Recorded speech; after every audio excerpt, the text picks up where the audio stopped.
Saint Kuriakose കോളേജിൽ college day ആഘോഷങ്ങൾ വിപുലമായ പരിപാടികളോടെ സംഘടിപ്പിച്ചു. അഗർത്ത 2K26 എന്ന പേരിൽ നടന്ന പരിപാടിയിൽ സിനി ആർട്ടിസ്റ്റും കൊമേഡിയനുമായ ടിനി ടോം മുഖ്യാതിഥിയായി. കുറുപ്പമ്പടി സെന്റ് കുര്യാക്കോസ് കോളേജിലെ 14ാമത് കോളേജ് ഡേ ആഘോഷങ്ങൾ അഗർത്ത 2K26 എന്ന പേരിൽ നടത്തി. കോളേജ് മാനേജർ ലൈസൺ ജോർജ് അധ്യക്ഷത വഹിച്ചു.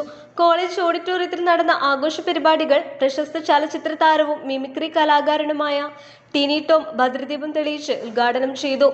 ആൽബം ഫെയിം ഷനീർ അലിയാർ, സെന്തിൽ വാരാപ്പുഴ, രതീഷ് വാരാപ്പുഴ എന്നിവരും പങ്കെടുത്തു. College principal doctor Sajith KS വാർഷിക റിപ്പോർട്ട് അവതരിപ്പിച്ചു. സെന്റ് മേരീസ് കത്തീഡ്രൽ വികാരി father Geevarghese Padippurakkal, saint Mary's school manager Benny Varghese, board മെമ്പേഴ്സായ Varghese CV, Joseph KK, Basil Eldhose, vice principal George P. Cherian എന്നിവർ ആശംസകൾ നേർന്നു. കലാകായിക മികവ് തെളിയിച്ച വിദ്യാർത്ഥികൾക്ക് പുരസ്കാരങ്ങൾ നൽകി ആദരിച്ചു. വിവിധ കലാപരിപാടികളോടെ ആഘോഷങ്ങൾക്ക് സമാപനം കുറിച്ചു. News desk, Perumbavoor.